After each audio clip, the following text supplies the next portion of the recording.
Welcome back to Inspired or Acquired. This is the podcast where we interview real business owners, talk real numbers, and ask them whether or not they would sell their business. We have a great one today. We're joined by Joe Pohlen from Michigan, and we're going to hear all about his portfolio and the assisted living facilities that he owns and operates. As always, I'm joined by my co-host, Clint Fiore from Dealonomy. He is our mergers and acquisition specialist, and I am your co-host, Patrick Dichter from Appletree. So excited to dig in. And Joe, it's good to see you. How are you today? I'm doing wonderful. Thanks for having me, guys. Yeah, thanks for being here. So for folks who may not be familiar with your story, tell us a little bit about the business that you're in and, who your clients are and what that looks like today. Yeah, so I am the CEO and owner of Cardinal Senior Living. We are owner-operator of assisted living communities. If you met me at a party and you asked what I did, I'd say I take care of grandma.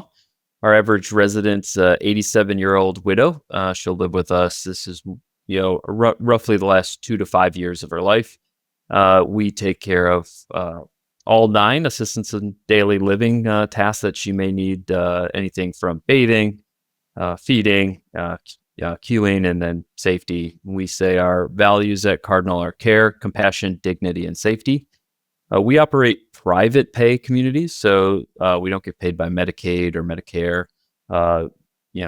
We contract directly with the resident and their family. They pay us on a month-to-month contract, so we make our money that way. So you pay us rent, and you pay us what we call level of care, which is the money we use to fund the nursing department. Right now, the company has 21 locations in Pennsylvania, Michigan, and Ohio.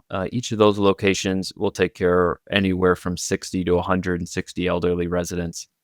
As of the recording of this today, we're taking care of roughly 1,600 elderly people and employ right around 1,250 people, with about 40% of those employees will be working with us part-time.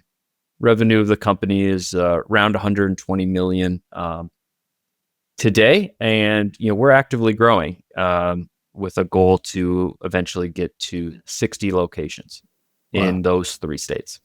Wow, that's impressive. So 21 locations now, taking care of a lot of grandmas. It's super important what you do. The locations you have now, did you buy existing properties? Did you start any from scratch? What does that look? And do you own the real estate, or what's that look like? Yeah, so we have always grown through acquisition. Of the 21 locations, we own 12 of them, and we operate and get a paid a fee to run the other 9 for a different owner. So it's like a management agreement, and they own the real estate. Okay. Said it keeps me busy. We're recording this in December of 2025, and the company started in December of 2015. So we are celebrating our 10-year anniversary of Cardinal this month, and it's been a wild ride, and really proud of what we built. There's been some ups and downs, especially during COVID, with caring for an 87-year-old widow, and learned a lot along the way. When I got started, people always, comment of how young I look. I've noticed in the recent years, not so much. So have really kind of grown up in the business. You were too young to me already. I was going to say that. Like, how old are you, Joe? I'm 38. I'll be 39 in March. Okay. So you were in your 20s when you started getting into the take care of grandma business. Like, how in the world did you get into that at such a young age?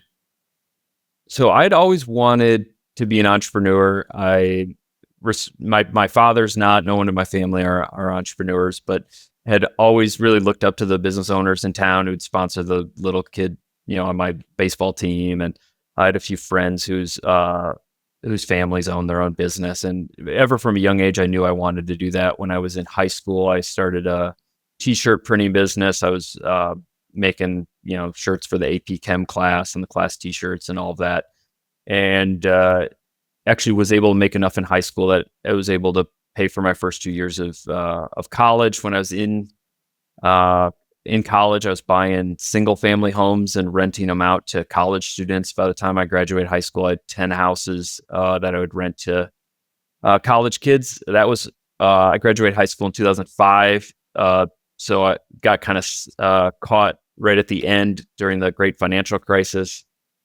The only job I've ever had working for someone else, I worked for a court-appointed receiver in the bankruptcy court for 2 years, right out of college. Learned how to buy businesses out of receivership or out of bankruptcy. And 2 years out of school in 2012, I raised some money from family and friends and some local business owners in town, and was able to buy apartments, self-storage, some industrial buildings.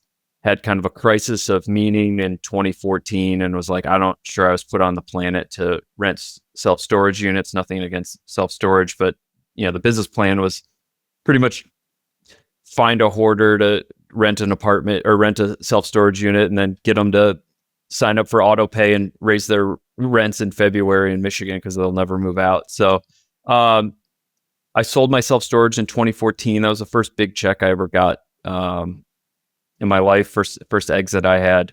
And I took that money and I used it to start Cardinal. And I worked all of 2015 and got my first deal for Cardinal done at the very end of 2015. And that's how Cardinal started, and kind of my genesis story. So getting out of self-storage and into assisted living, was it just kind of like a life fulfillment thing? Like, hey, I think this is going to be more meaningful. I think I'll feel better about what I'm doing versus storing stuff for the hoarder. Taking care of grandma feels better in that regard, or is someone else in your family in that industry, or like what drew you to assisted living? I always wanted to be a business owner, and what I was really doing was real estate investing. I had a couple employees, but it didn't feel like running a real business. And I like the niche real estate assets where you can control a lot of that cap rate with operational excellence. And I looked at senior housing, and a friend of mine got out of apartments and got into senior housing, and he was making way more money. And I was like, look, it checks all the boxes, like get rich, own a business. And like the third thing, the distant third, was I think it would be an honorable thing to do.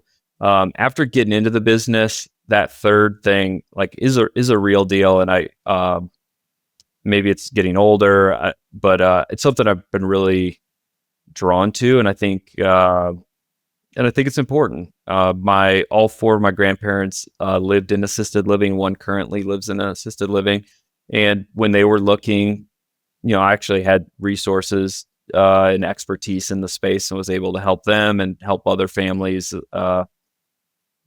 navigate a really, really challenging season of being a family. I'm not sure if either of you have ever had to put a loved one in a assisted living community. I'm sure there's someone listening who has. It's pretty vulnerable and challenging thing to do.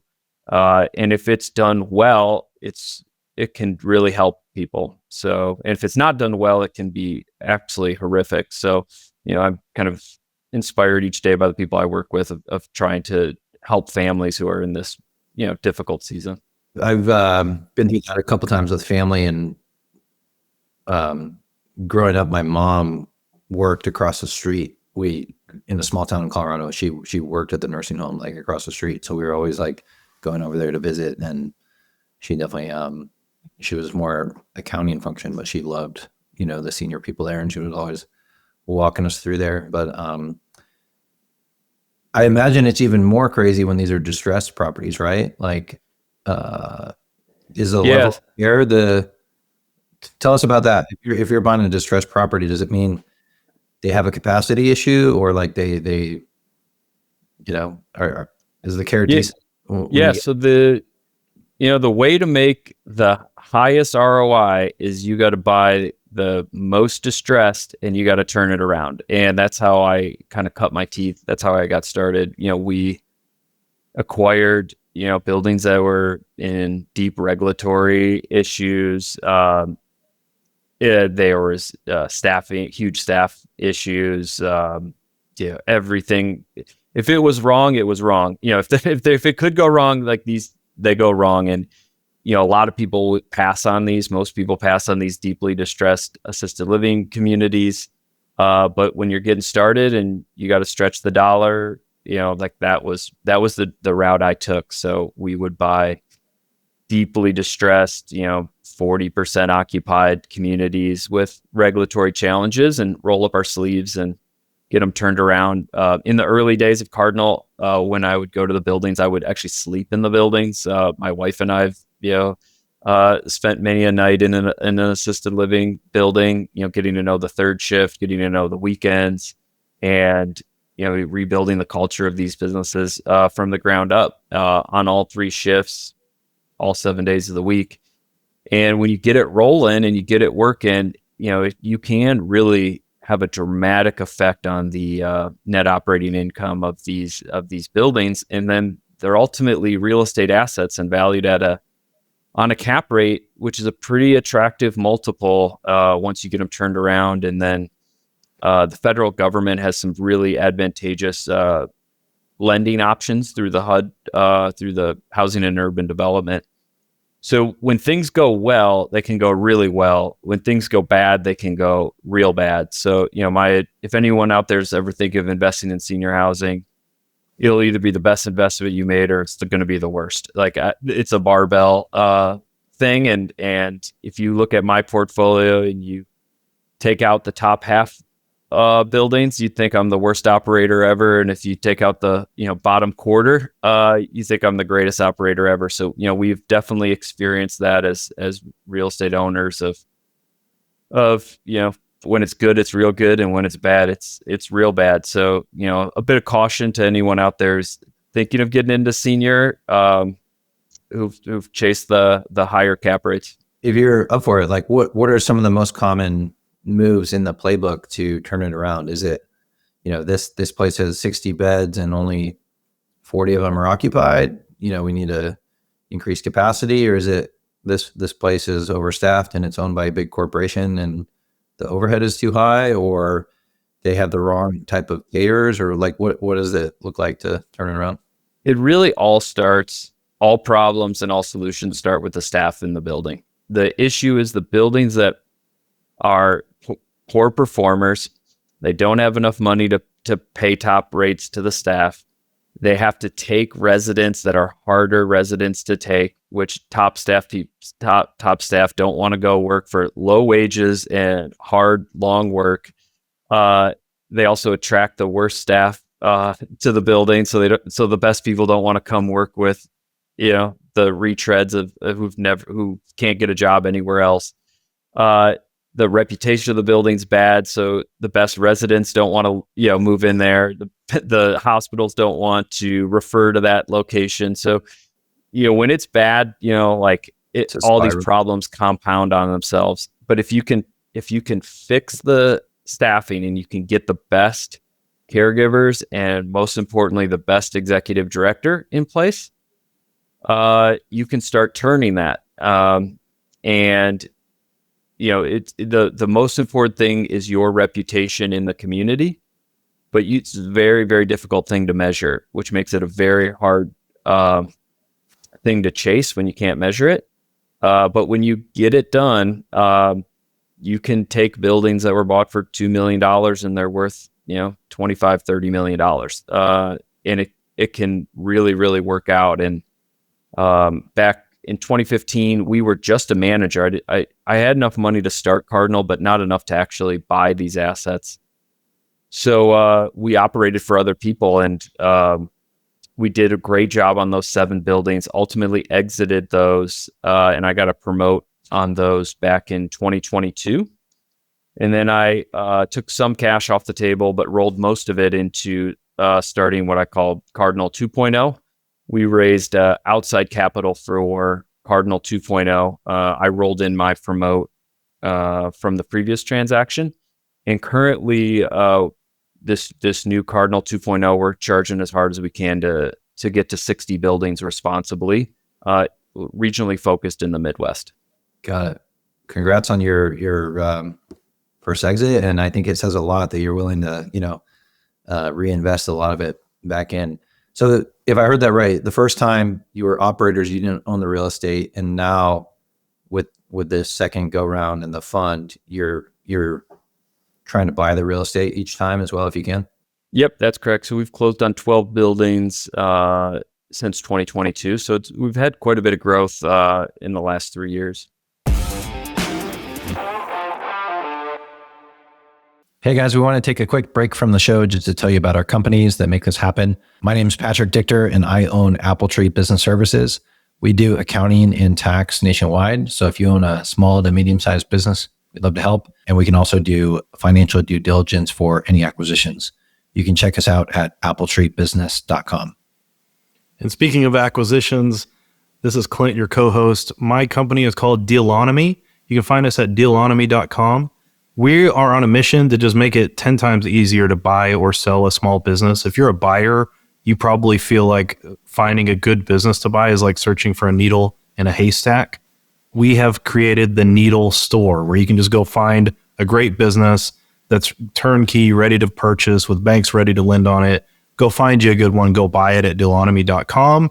And if you're a seller, we're the only place you can sell your business for no commission, with a fast, free, guaranteed result.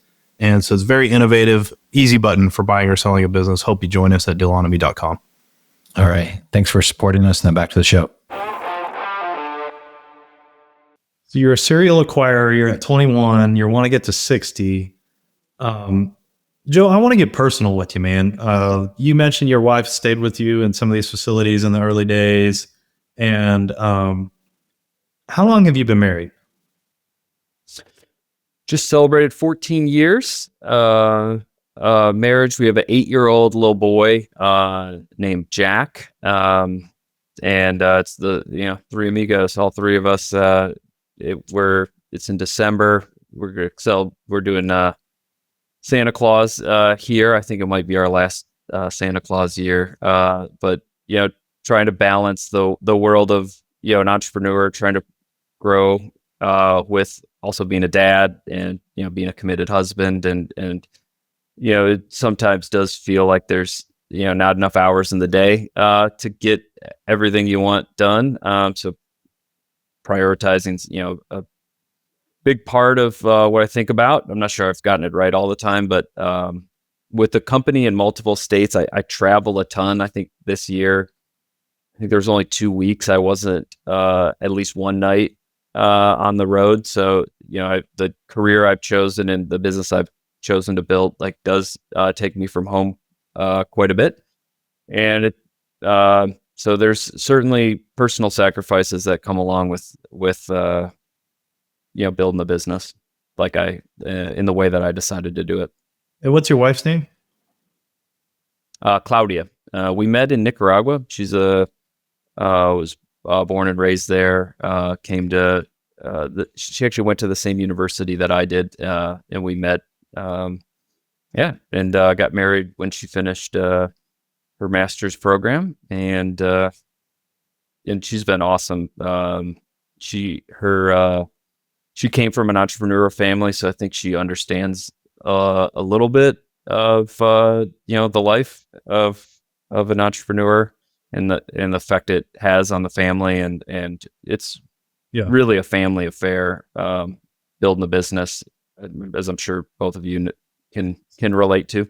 So you've had, I've been kind of taking notes as you're talking here, Joe, and it's a fascinating story. You've been together with Claudia over 14 years. You've been married 14. Obviously, you were with her a little before that, dating or whatever. You had your first liquidity event out of self-storage over 10 years ago. And so you were married when that happened. And then you had the second one that happened in 2021, correct? With 22, end of 22. 22 with Cardinal 1.0.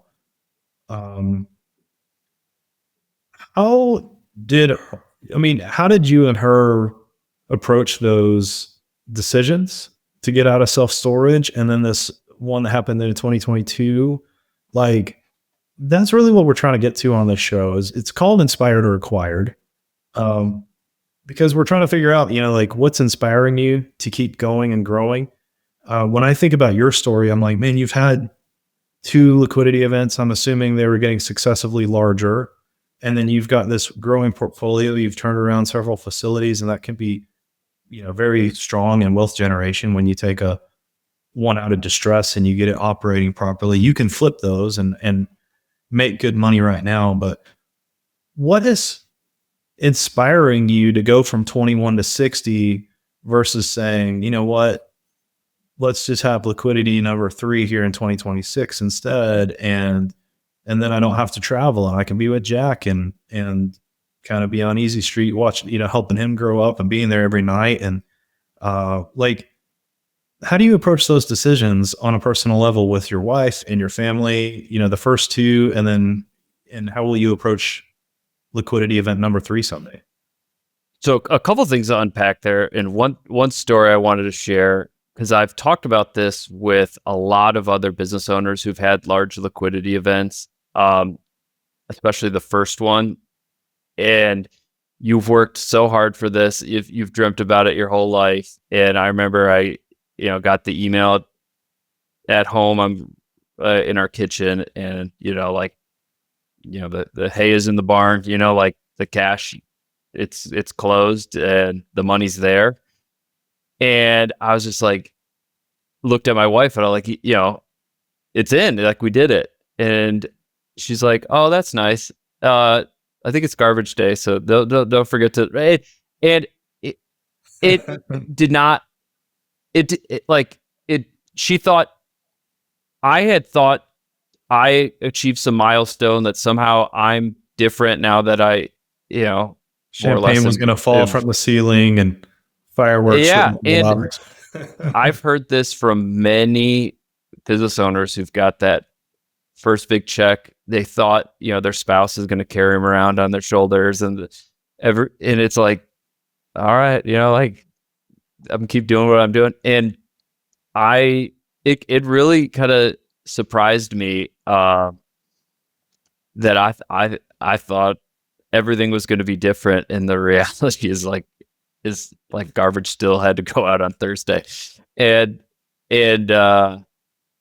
it was an eye-opening thing of like, I had always saw this as the mountaintop. I had always looked up to this, and like the reality is like that was never on our radar. We had met when all this was a dream, and the reason she wanted to have a family with me and be married to me, it had like nothing to do with my professional accomplishments. And that was kind of eye-opening to me, and maybe that helps anyone listening who thinks that magically when you get the big check everything changes. The way I look at it is, I made a promise to our investors when I signed up for round 2, and our investors put significant amount of post-tax cash into us under the business plan that we're going to get to 60. My son is in 2nd grade. He'll be done with school, roughly around the time I'm 50, and done with high school in the first year of college when I'm 50. I kind of told our investors, when I take an assessment of my skill set, I really believe I'm the CEO that you want when the company's growing and the company's scaling. I don't think I'm the right person for that role when the business has hit, a stabilization or a maturing part of the business.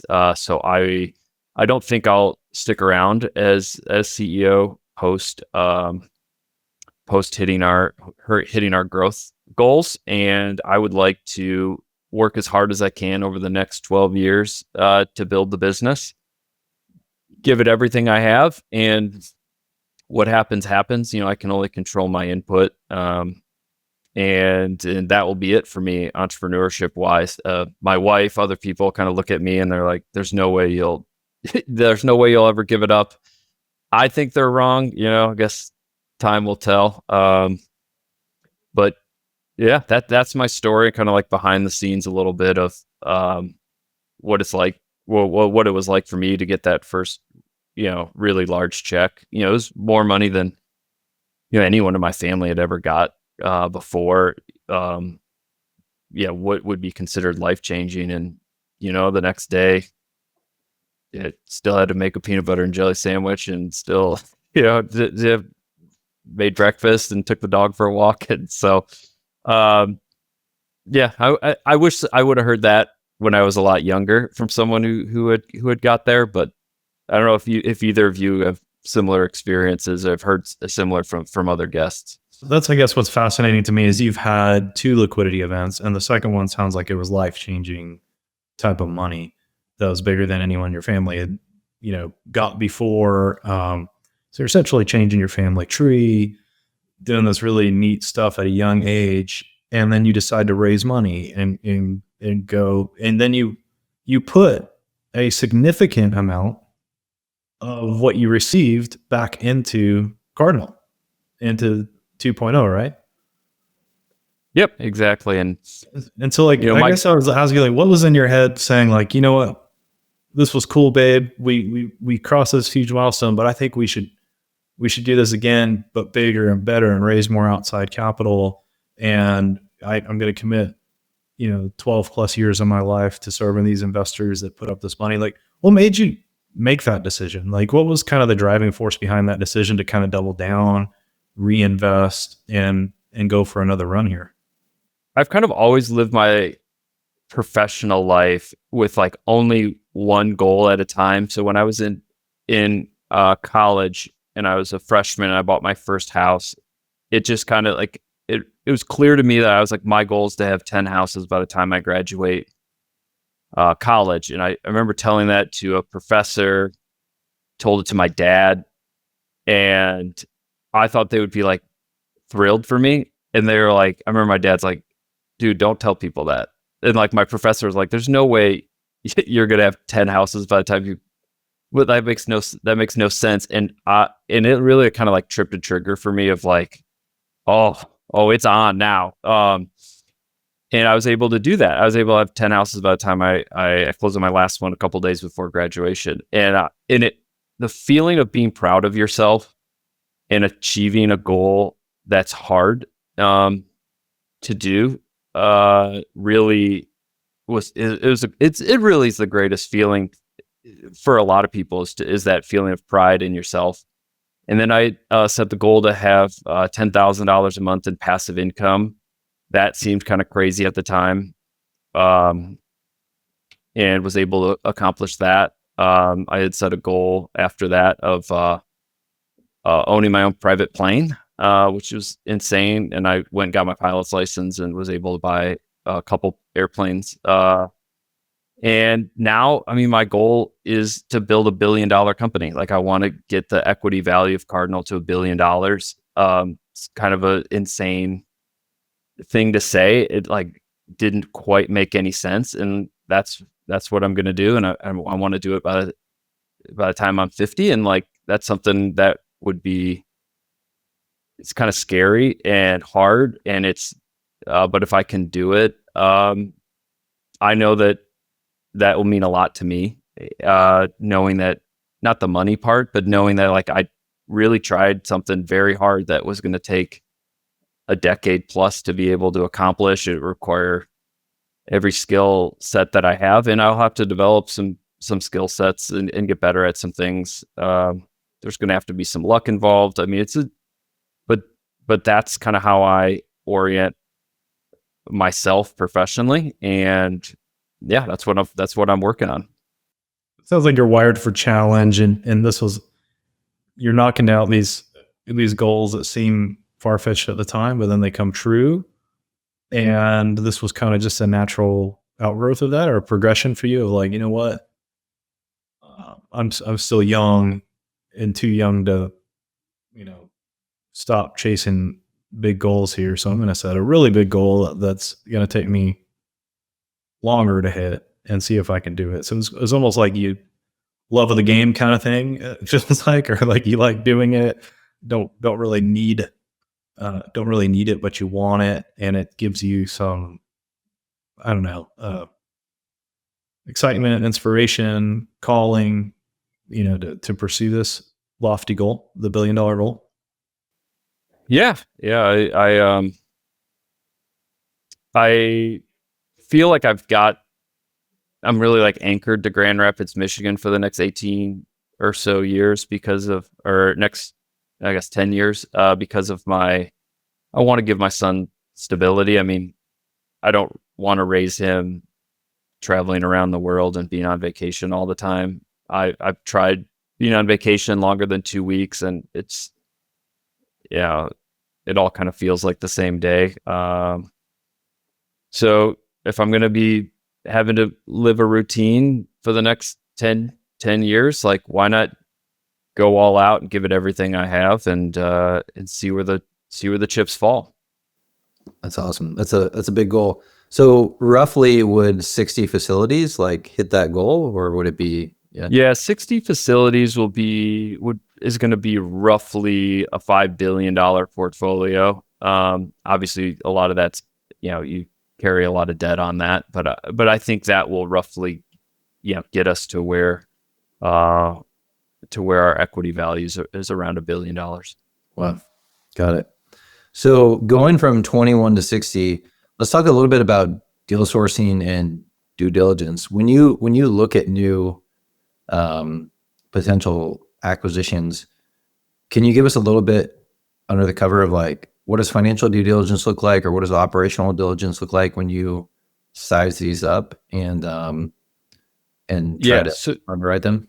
So different from a lot of other real estate asset classes, all the senior living buildings are marketed in a very confidential manner, because if the word gets out that the building's for sale, it spooks staff, it spooks residents, it deteriorates performance. So it's a very difficult industry to get into, because you have to prove that you're a qualified buyer to the brokers, but you can't prove you're a qualified buyer unless you've bought things, but you can't buy things unless you get sent things.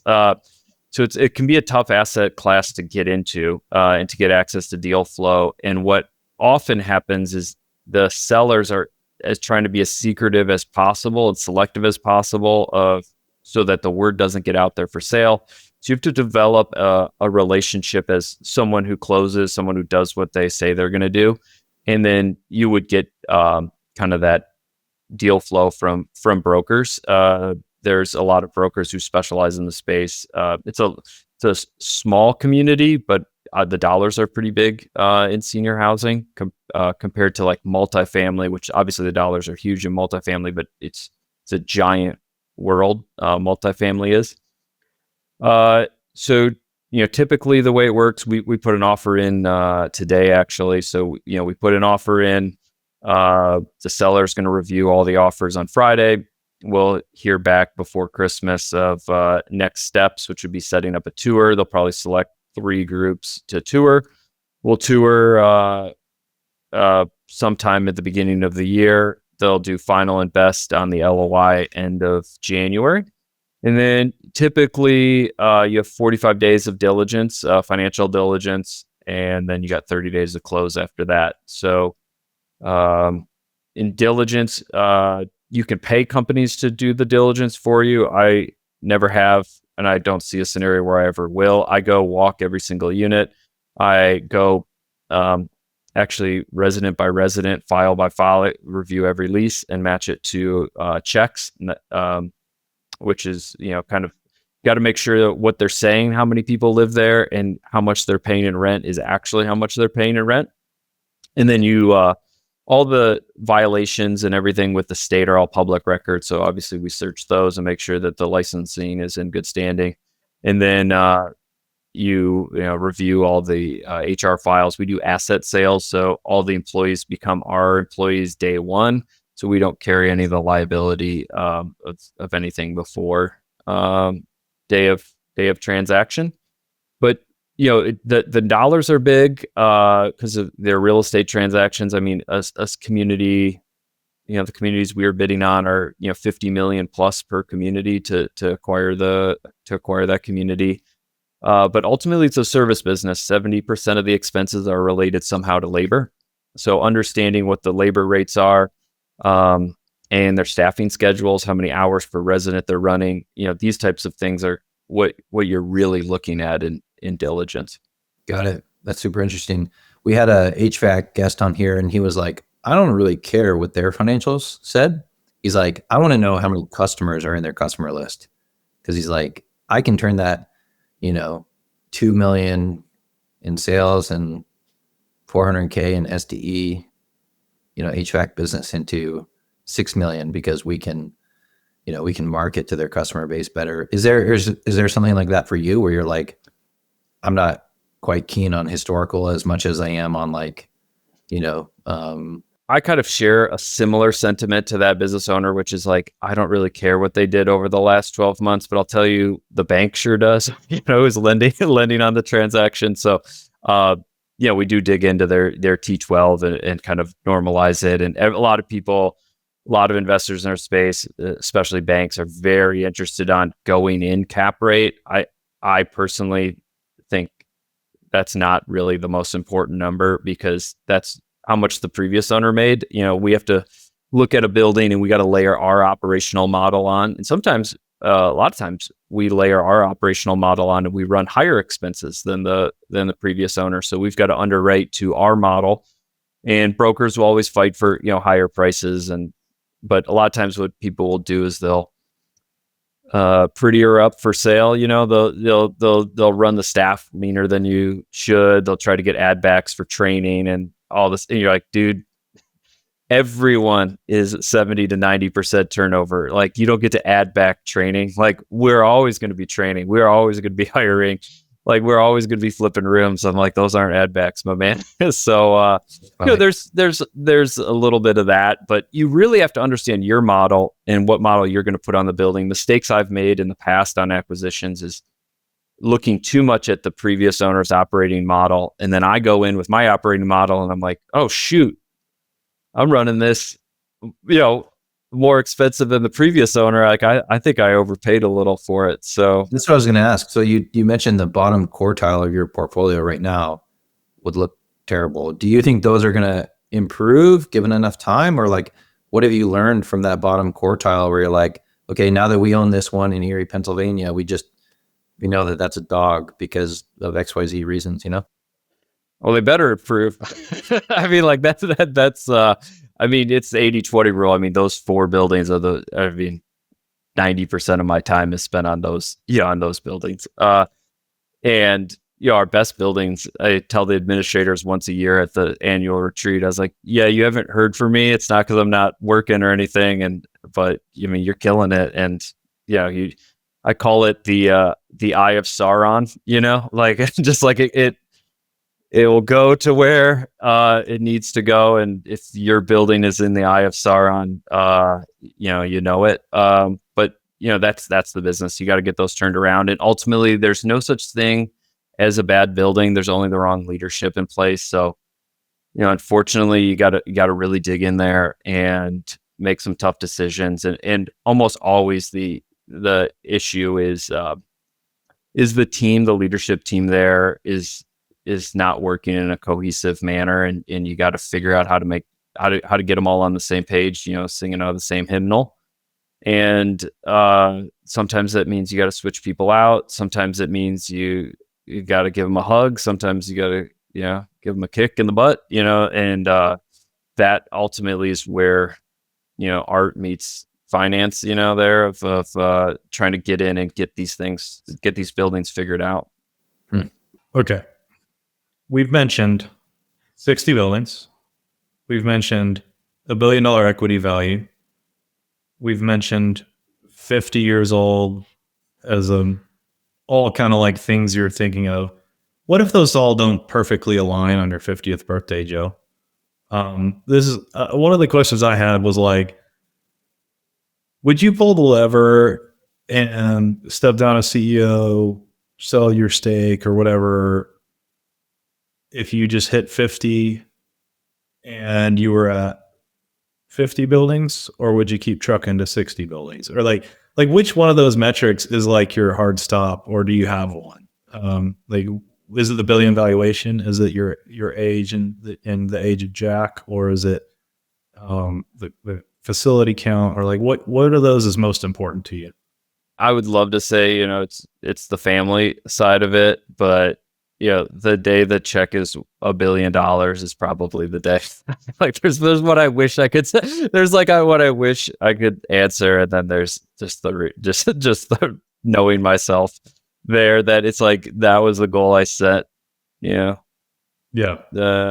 set 3 years ago. So 15 years. That was the objective. So if that was the check tomorrow, I'd probably be like, I did what I said I was going to do. I'm proud of myself.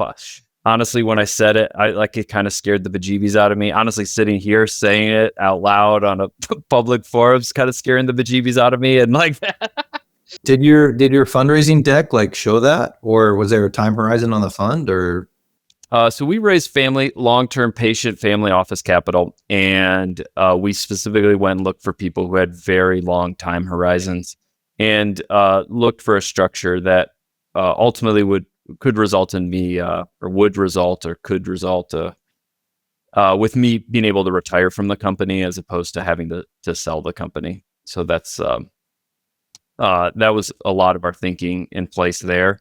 That ultimately, when the company gets to a point where I'm no longer in the right seat, I need to step aside and put the right person in that seat. This is fun, man. This is it's just neat to see someone that's had 2 liquidity events in your, 20s to 30s and has achieved so much, and then has set this new goal, and it is how you're thinking about the sell or not sell thing. You've done it a couple times already, and that just makes me feel like I believe you that much more when you talk about when number 3 is going to come and what your triggers are for doing so. And I really appreciate you taking us behind the curtain there on your thinking and the impact on your family and your investors and how that comes into the calculus for you. This has been super insightful for me. Patrick, what do you think, man? Anything else you think we need to cover here? This has been awesome just to unpack this with you, Joe. And there's a lot I learned about you today that I didn't know. So this is great. Any closing thoughts from you, Joe? I did take some of that cash and did some side investments. And Patrick, Apple Tree does do the bookkeeping for those collection of side businesses, and you guys have done a tremendous job. So a little plug for Apple Tree as a happy client here. Thanks, man. I appreciate it. It's been great working with you and seeing that strategy there as well. So if people want to connect with you online, where's the best place to do that? We can link to that in the show notes. Is that LinkedIn or Twitter? Or? Unfortunately, I have a Twitter now X addiction. It is I've tried to quit it a few times, and I saw you try to quit your phone a few weeks ago and couldn't. Dude, it didn't work. I love the real estate community and Twitter and X, and I go by my own name, Joe Pohlen, on X or Twitter. So unfortunately, I respond to messages on there faster than emails, and sometimes faster than text messages. So if anyone out there wants to connect or kind of keep in touch or just track what I'm working on, that's probably the best spot for it. All right. Sounds good. We'll link that in the show notes, and congrats on your 10-year business anniversary, and keep trucking. Thanks for coming on, Joe. Thanks, guys.